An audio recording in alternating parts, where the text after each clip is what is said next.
Welcome to CandleLight Audiobook. The Secret Misses. Chapter 281. Father Matthew was frustrated as he looked at his stone-hearted eldest son, then turned to see the crying mess that was his wife and younger son. The both of you, stop crying already. It's not like little Treasure is critically ill or anything. Didn't the doctor say that he was only suffering from indigestion because he was suppressing his feelings? Mother Margaret anxiously responded with, "What do you mean he isn't critically ill? He's suppressing his feelings. Little Treasure's autism was just about to be better, but what if he gets depression now? It can't be that serious. I don't think children can suffer from depression." This was when Little Treasure's room door opened and Tom came out, cleared his throat, and said, "Mr. Goldberg, from a medical perspective, children can suffer from depression too. And based on Little Treasure's current situation, there are indeed such symptoms. See. Even the doctor said so." Father Matthew's expression hardened before he asked, "Then what if we get a girl who looks similar to that woman to accompany Little Treasure? Isn't there something called the shifting of affection in psychology?" Well. Tom didn't want to be too blunt and he chose his words carefully. Cleo on the other hand didn't restrain himself and directly replied, "Father, Little Treasure is just introverted, not mentally retarded. You fooling him like this is too mean. Don't run, you little punk, I'm going to hit you," Father Matthew said angrily. As he was about to hit him, Theo raised a hand to deflect the blow. Cleo was so touched he almost cried tears of joy. His brother had actually defended him. "You brothers are trying to get on my nerves, aren't you? That's enough, what are you fighting for?" And so loudly. "Don't frighten Little Treasure now," said Mother Margaret, who rushed to calm everyone down. "Theo, quickly go see Little Treasure and speak to him." Inside the room, Little Treasure was just as obedient as Mother Margaret said he had been. When Theo entered, the little guy was holding up his own cup to drink his medicine. How could Theo advise his kid when his expression barely even changed? He only said to him robotically, "Every person has a life of their own with choices that they make. Over-attachment will only slow you down, so you should learn to let go." His expression and tone would have easily led one to misunderstand that he was offering his condolences. Little Treasure's face was still, as if he did not immediately understand the meaning of his father's words. Then suddenly, his little eyes started to fill with immense sadness. Mother Margaret was suddenly concerned and said, "I told you to cheer him up. Why did you go ahead and give a 5-year-old kid life wisdom advice?" She buried her face in her hands and sighed, "I'm so silly. Why did I call you, an emotionless person, back for? We would have been better off without you. You've made Little Treasure sadder now. Cleo, my good son, you come and try." Me?" Cleo scratched his head a little and walked over, softly saying, "Hey Little Treasure, let Uncle sing for you, okay?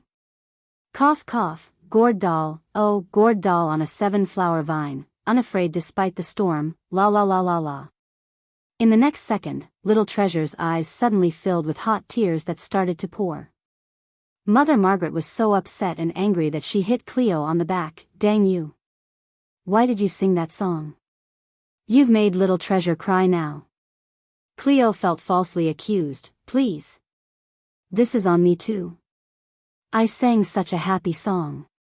He used to love listening to his Auntie Luna sing songs, okay? Fine, maybe I shouldn't have sang this song." Chapter 282. He had accidentally made Little Treasure sad again. "Go, go, go. Everyone go away. You're all useless. What did I call you here for? If you can't think of how to cheer up Little Treasure, no one's going out for dinner." Mother Margaret was frantic as she chased Theo, Cleo, Tom, and Father Matthew all out of the room. For the next few days, everyone in the Goldberg household tried their luck, yet no one could cheer up Little Treasure. Instead, they saw him becoming more and more depressed as the days went by. He was still obediently finishing his meals, though he would often vomit soon after eating. He would also obediently go to bed, but he would always have nightmares, and his spirit was getting worse. Because of this, Father Matthew hired a team of psychologists from abroad, yet nothing worked. They all replied that a heart's troubles had to be cured by resolving it, or else it might take a long period of medication and therapy to prevent the condition from deteriorating. Father Matthew was infuriated. If he could resolve the heart's troubles, why would he have hired them for? He needed a cure with 30% of drugs, but that woman was practically 70% drugs.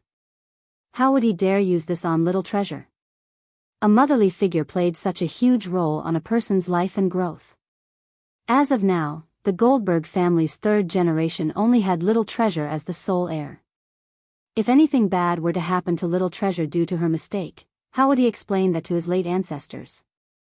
Nightfall, Rivers Hotel. The shoots had been going extraordinarily smooth recently, so the progress had advanced quite a bit. To let everyone relax a little, Guo invited everyone for a dinner gathering.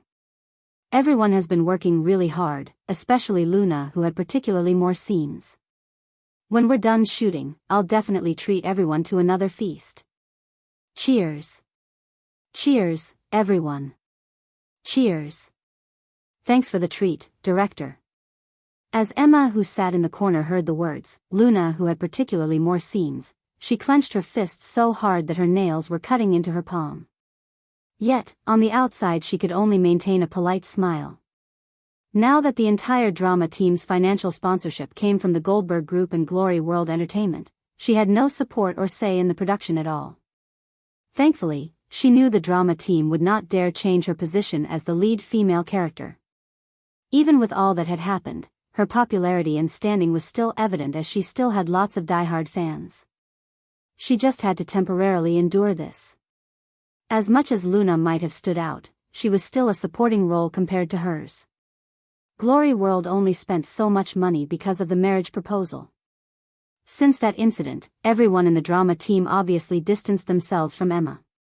They only spoke around Luna and Adam. The two of them were even more popular than the lead actors themselves. Emma felt awkward as she was being ignored, so she turned to Ethan beside her, who was suffering from the same fate. Ethan, the fish today is not bad, you should try it. I don't like fish, replied Ethan indifferently. Initially Adam had already stolen his limelight, and later he was implicated by this woman's nuisance. All of that caused him to have significantly less scenes, so why should he be nice to her? Oh, never mind then, said Emma, who could not mask her displeasure further, getting up to leave for the restroom. In the restroom. Emma was trembling angrily when she shoved everything off the sink and watched it fall to the floor. Luna, be happy all you want right now, but watch out, I won't let you be that way for too long. Your Highness, I will be waiting. Ah. You, Luna. Suddenly a voice came from behind her and frightened Emma, who turned around to find Luna standing there. Chapter 283. Emma very quickly regained her posture and said with a look of disdain, Luna, I was wondering how amazing you'd be off stage, but you're just with a small-time actor. News about Luna and Adam's scandal had been making rounds for the past 2 days, but naturally, she was one of the first to know. She did secretly hire someone to spy on them, but who knew, she didn't have to do the work herself, as they would be exposed by fans. In fact, it was the total opposite of what she had predicted would happen based on previous circumstances. Instead of ruining Luna's reputation, she gained lots of new fans and popularity. Damn you, witch, you actually managed to handle Adam. No wonder the signing of the contract with Glory World sailed smoothly. Even though she had said, small-time actor, she knew in her heart that Adam was not just any celebrity. Adam's mom, Tan Jingxian, was Lu family's goddaughter. Adam actually referred to the Lu parents as grandmother and grandfather, while calling Lu Tingxiao his uncle. With such connections, even if they were not related by blood, it was already considered a close kinship. With the Goldberg family's support, the Byron family's business had expanded massively. As the Byron family only had Adam, an only son, the family business would definitely be inherited by him. However, with Adam's personality, he was probably only messing around with Luna for a while. Emma doubted she would reach to the point of marriage. What a preposterous thought. If you look down upon actors, then what are you? Luna asked with eyebrows raised. I'm still mother and father's daughter, and Brown family's eldest daughter.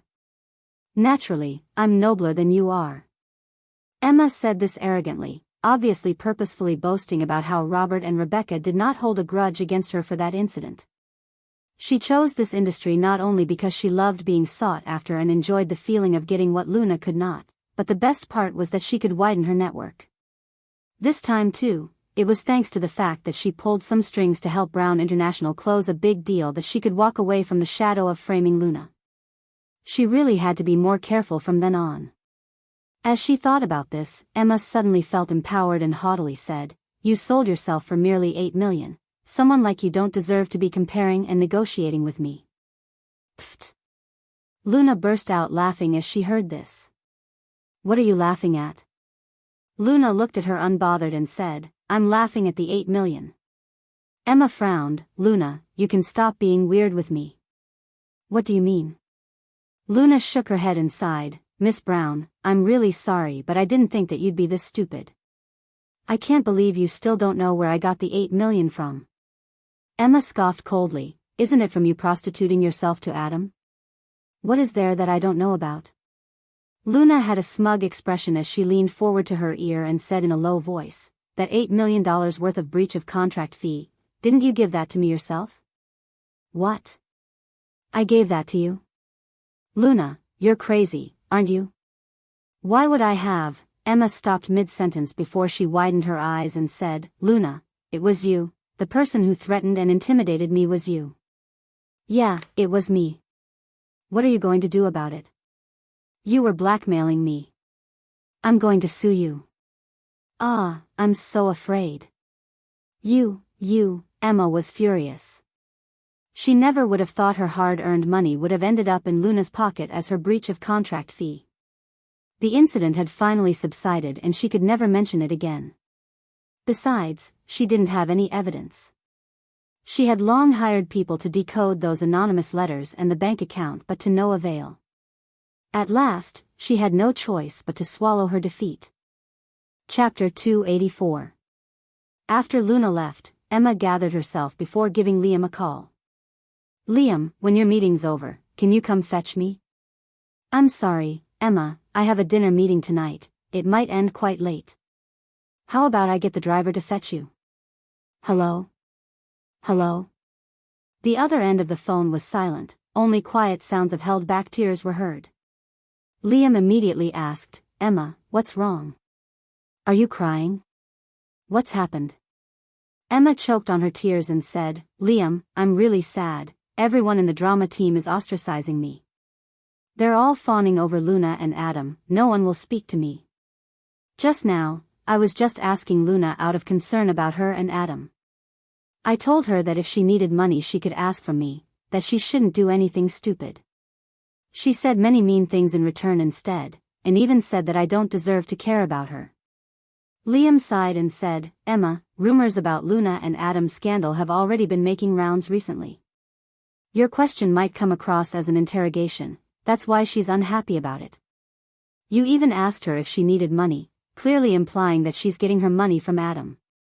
Unexpectedly, Liam just gave such a casual reply, causing Emma to clench her fist further. "Liam, you've changed. Just because of that incident, now no matter what happens you'll only believe Luna, won't you? She and Adam's scandal has already been photographed by fans, plus they are usually already so close within the drama team, who wouldn't know about their relationship. Need I say more? Emma, it isn't I who has changed, it's you who has a problem with your mentality. You're such an understanding person, why can't you try to be on Luna's side and choose to believe her? Even if she really did have anything going on with Adam, can't it just be normal dating? If that is so, we should wish her the best." "Liam, Okay, I have to go back to work now. I'll talk to you again when I'm free." When Luna returned to the room, everyone had already finished eating and were singing. "I can never look back, I will write my own rules." The fierce flashing eyes of the werewolf. Adam made everyone cheer with his song. When Luna returned, he quickly called her over to sing. "Luna, sing us a song. Your favorite is still, The Boundless Sea and Sky, right?" This was a must-sing song for Luna every time she went to the KTV. Every single time she had to sing, "Forgive me in this lifetime for I won't let love be free." But today, Luna waved and said, "I'll choose by myself." "What are you going to choose?" Adam looked over, worried that she would choose a song that was too extreme. Once Luna chose her song, she leaned on the sofa and picked up the microphone to begin singing. "Look at what is before me with the lights on, the huge room, lonely bed. Without the lights, they were all invisible, the hurt in the heart, with no one to share." Adam was shocked. "Jesus. Luna, your style has changed a little too quickly, hasn't it? Where's the Luna who enjoys singing about animals, flesh, and toxic?" Luna rolled her eyes at him. "This is not a private gathering. Do you think I would sing that kind of song at this occasion?" Luna once said that a lot of the songs she knew were not underage friendly, so she wasn't kidding. The 3 songs Adam just mentioned were the classics. There was one she drank till she was high during those years of studying abroad. She sang the song, Flesh, live and set the bar so high that they had to increase the security measures by 3 times, and yet they could not control the crowd. Chapter 285. Luna continued to sing. "Life slips away with the years, grows old with white hair, leaves as you do, leaving happiness unheard of."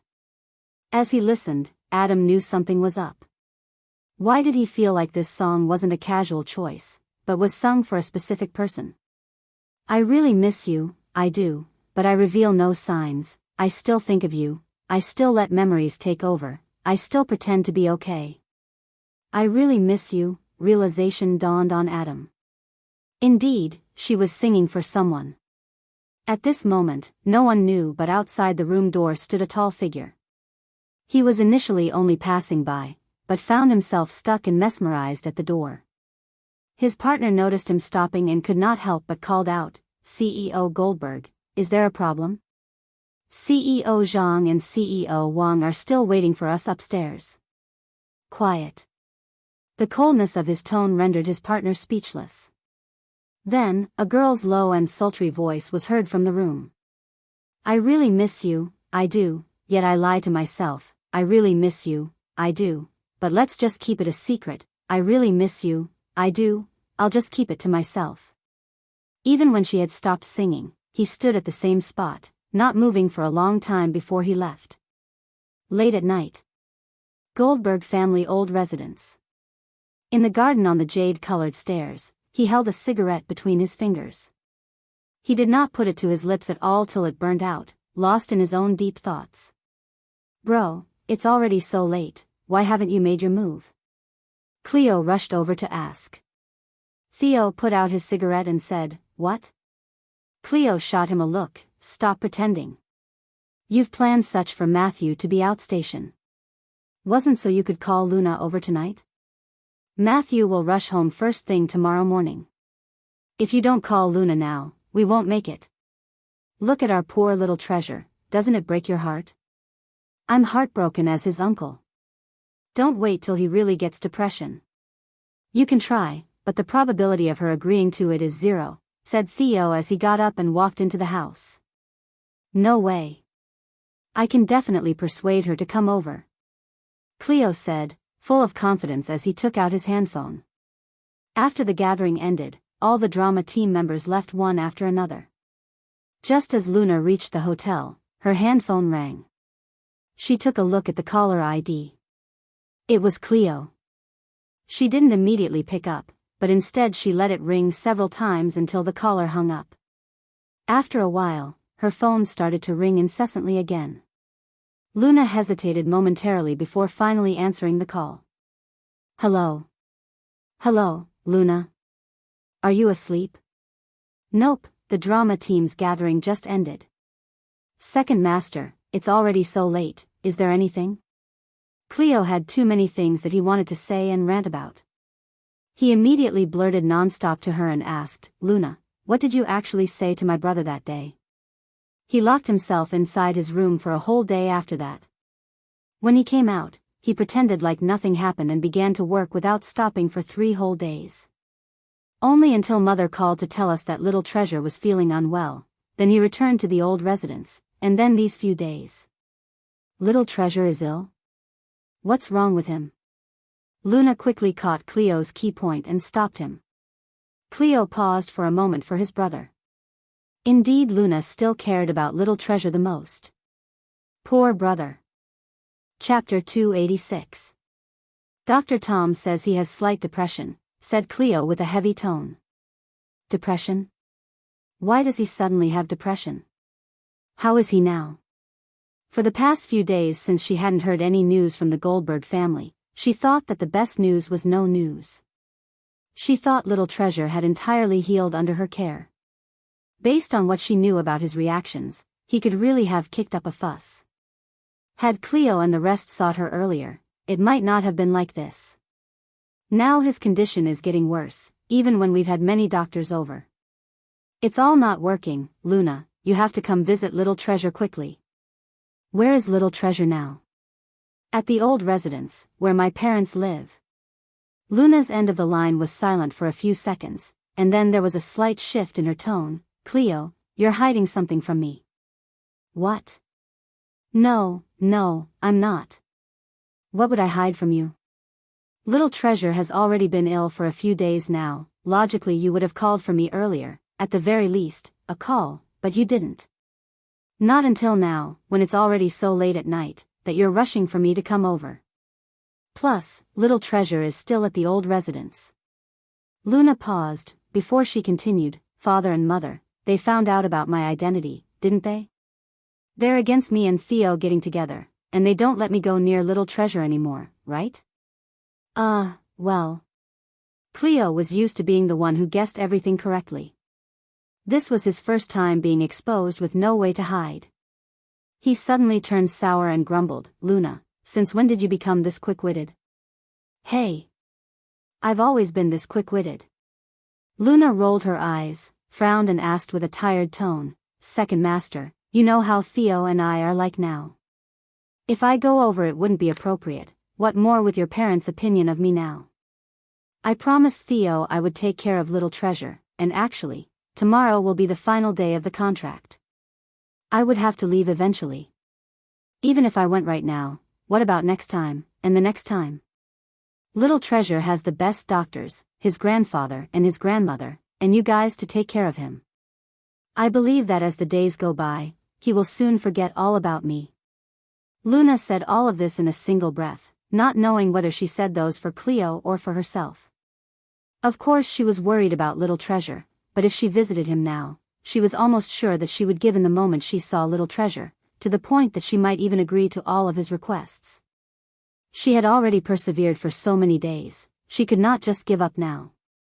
But, sister-in-law, a heart's troubles can only be cured by resolving it. Little treasure's illness happened because he misses you too much. Every day, he looks forward for your return. Do you really have the heart to, hello? The line went dead, and Cleo was suddenly at a loss. Damn it, I have actually failed. Seems like Luna had really hardened her resolve this time. What do I do now? My poor baby. Cleo had no choice but to report the situation to his brother. After searching everywhere, he finally found him in little treasure's room. Theo sat at the bedside while little treasure laid on his bed with his eyes closed, unsure if he was asleep as the little guy had been having trouble sleeping lately. Theo only needed to see Cleo's expression to know the outcome. He replied in an expectant tone, she rejected, didn't she? Chapter 287. Cleo could not bear to break the bad news in front of little treasure and only nodded after much hesitation. I've said all that I could have, but she is really determined this time. The worst part is, she managed to guess that our parents have found out about her identity and their sentiments towards her. Give me your handphone, said Theo, holding out his hand. What? Why do you want my handphone for? Cleo begrudgingly handed over his phone. Theo picked up Cleo's phone, entered the password, and took a picture of little treasure's room. He then opened his message inbox, searched for Luna's contact number and sent the picture to her. Geez. Bro, how did you know my phone's password? That's too much. It's like I don't have any privacy at all. Cleo complained and snatched his phone back. Almost immediately, a new message came in. A reply so soon. Cleo immediately opened it to see what Luna had said.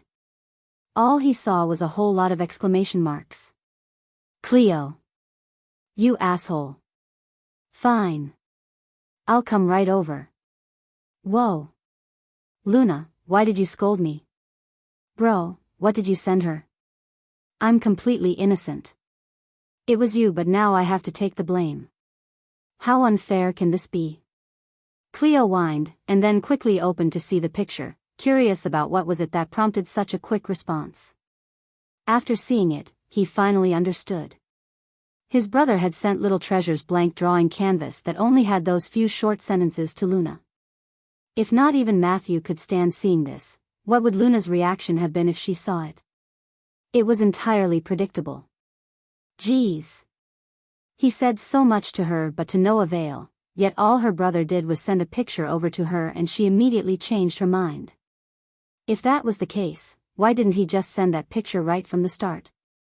What followed was another message from Luna. Your brother, is he at the old residence too?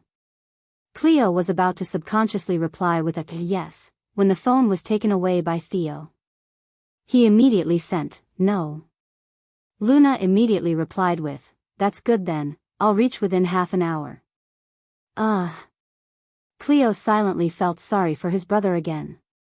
The 3 words, that's good then, was so heart-wrenching to hear. No reaction could be seen from Theo's expression, and with a poker face he said, I'll avoid her later, you just let her in. Oh, okay, understood. Cleo nodded. After Theo finished explaining to Cleo, he walked to Little Treasure's bedside and said, Little Treasure, there are a few things I need to explain to you. Little Treasure did not react. Theo continued, it's about your Auntie Xiaoxi's safety. You two know that her visiting you tonight would result in bad consequences if your grandfather found out. Little Treasure still did not open his eyes. Theo knew he was listening, so he carried on, what I'm about to say, you must remember. Now the only person who can protect her is you, only you. At the same time, at June Lai Hotel, Luna was crying as she ran out. When she clearly saw what Little Treasure had written, whatever principles and whatever determination she had not to be shaken, every bit of her preventive efforts, were all wiped out in a heartbeat. Darn it. She really wanted to kill that Cleo. Why did he have to show her that drawing? She had to muster a lot of determination to suppress her urge of visiting dearest Little Treasure. Now she just wanted to do something a little illegal, like secretly bring Little Treasure home with her. Chapter 288. It was a good thing she still had the car she borrowed from Rocky. After Luna briskly changed her outfit, she made her way to the old residence. She followed Cleo's advice to drive to the back door of the old residence. She could see from afar that Cleo was waiting for her, anxiously walking back and forth. Luna, you're finally here. Where's Little Treasure? In the house. Come with me. Can I really just walk in like this? Will anyone find out? Don't worry, my father has gone outstation today and will only be returning tomorrow morning. I've already dismissed the maids and butlers. Actually, my mother is no longer against the both of you anymore, she just wants Little Treasure to be happy. It's just my father, he's still too hard-headed and I can't seem to get through to him just yet. Cleo went on and on as he showed her the way into the house. In the garden, Luna suddenly stopped midway and looked up. Luna, let's go. What are you looking at? Asked a confused Cleo. Nothing, I just keep having the feeling that someone's watching me, maybe I've just been a little bit paranoid lately, said Luna, before she continued following him. Cleo, on the other hand, was relieved. He subconsciously looked up and thought to himself, Luna, you aren't paranoid, you're just too alert. His brother was up there evading her. Cleo brought Luna to Little Treasure's room. Dun dun dun. Little Treasure, look who has come to see you. Little Treasure was zoning out on the bed, and despite hearing Cleo's voice, he did not react at all. Cleo awkwardly rubbed his nose and let Luna pass through. You go. She was slightly nervous. On the way here, she wanted to travel at the speed of light. Yet, now as she faced Little Treasure, she did not know what to do or say. Her mind flashed the little man's melancholic question repeatedly in her head, Auntie Luna, Little Treasure has been very good, why don't you want Little Treasure? She underestimated the feelings Little Treasure had for her, and cruelly thought that he was only a child, that he would forget her eventually as the days go by. She didn't know that she would inflict such harm onto his emotional well-being. Baby, I'm so sorry. Luna lightly held the little bun's hand. It had only been a few days since she last saw him, and already the little bun had lost some weight. It had not been easy for her to plump him up. Little Treasure only blinked slightly, but there was no other reaction. Luna fell silent. Apart from apologizing, she did not know what else she could say. She knew she was unable to keep any of her promises, unable to promise him that she would accompany him forever, unable to irresponsibly use such words just to coax him. But she had to find a way to cheer him up. Cleo started to be anxious as he looked at Little Treasure, who remained stiff and not reactive, then looked at Luna, who was silent. This was not what he had expected at all. Why was Little Treasure still so motionless? I hope it's not because Little Treasure's illness is so severe that even Luna cannot help him feel better. Second Master, I have an unorthodox request, Luna suddenly said. Ah. What is it? Just say it. Can I take Little Treasure away tonight? What? You want to take Little Treasure away? Cleo was flabbergasted. Yes. If I stay here long, would have to be on alert all the time, and I can't communicate properly with Little Treasure.